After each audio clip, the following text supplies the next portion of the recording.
We've all been there, haven't we?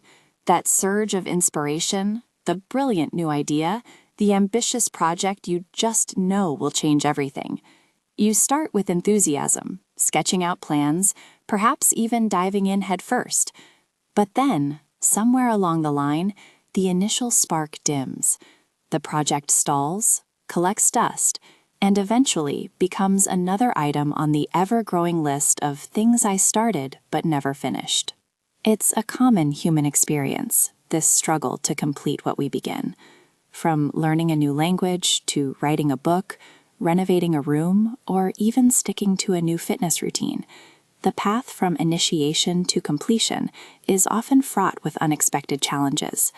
We find ourselves battling procrastination, getting sidetracked by new, shiny ideas, or becoming overwhelmed by the sheer scale of the endeavor.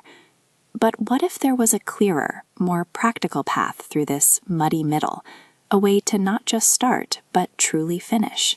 Today, we're going to explore a practical, evidence-informed approach to overcoming these hurdles. This isn't about quick fixes or motivational hype. It's about building a sustainable framework that combines clarity, effective planning, mindset shifts, and consistent action.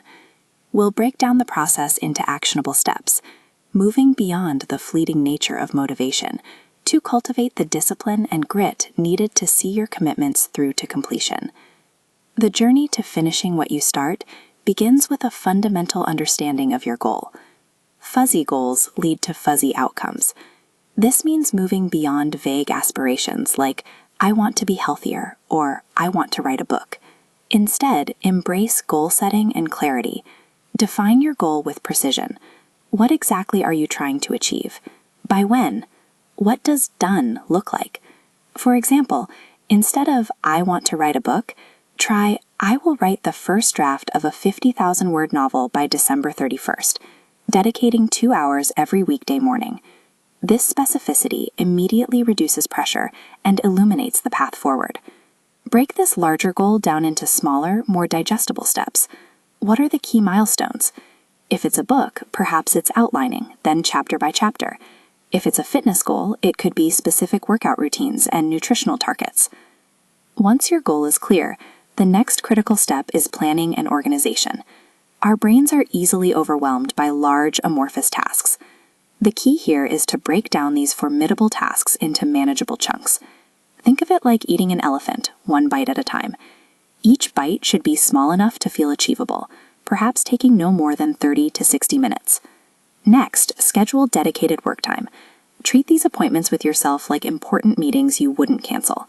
Whether it's the eat the frog method, tackling your most daunting task first thing in the morning, or using the Pomodoro technique, working in focused, timed intervals, consistency is your superpower. Establishing routines and habits around your project drastically reduces the reliance on fluctuating motivation. Soon, showing up becomes automatic. Now, let's address the common adversary, procrastination. It's a natural human tendency to delay tasks that feel challenging or unpleasant. One powerful tactic is the 5-minute rule.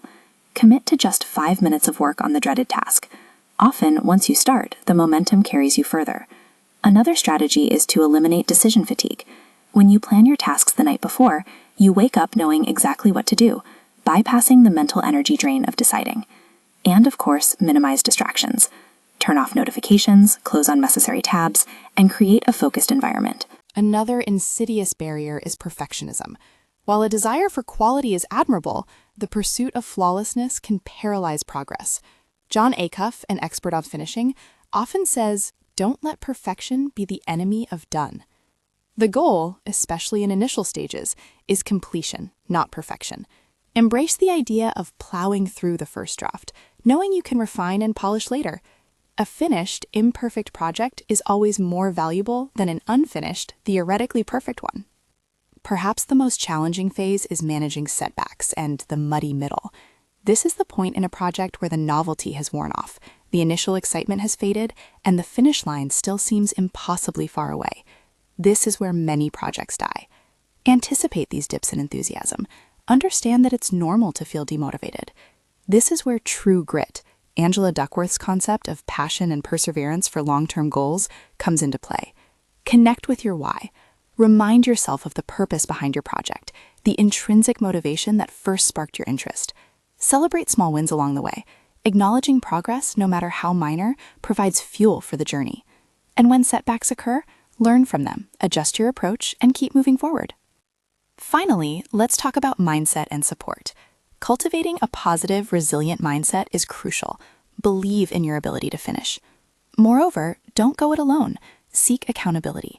This could be an accountability partner, a mentor, or even a public declaration of your goal.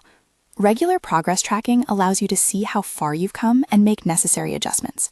Feedback, whether from peers or experts, can provide valuable insights and keep you on course. And when new ideas inevitably pop up, consider idea triage.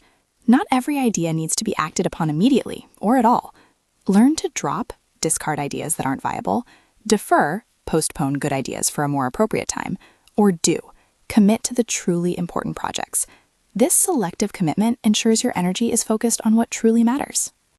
Finishing what you start isn't about being superhuman or possessing boundless motivation.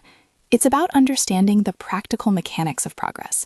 It's about setting clear goals, breaking them down into manageable steps, scheduling consistent work, and anticipating the inevitable challenges. It's about building habits, not relying on fleeting inspiration. So take a moment to look at your current projects. Identify one that feels stuck. Apply just one of these practical methods today. Clarify the next small step, set a 5-minute timer, or schedule a dedicated block of time. The power lies not in wishing for completion, but in taking deliberate, consistent action. Give yourself the gift of done. The satisfaction of seeing a project through, from conception to completion, is one of the most rewarding experiences we can cultivate in our lives.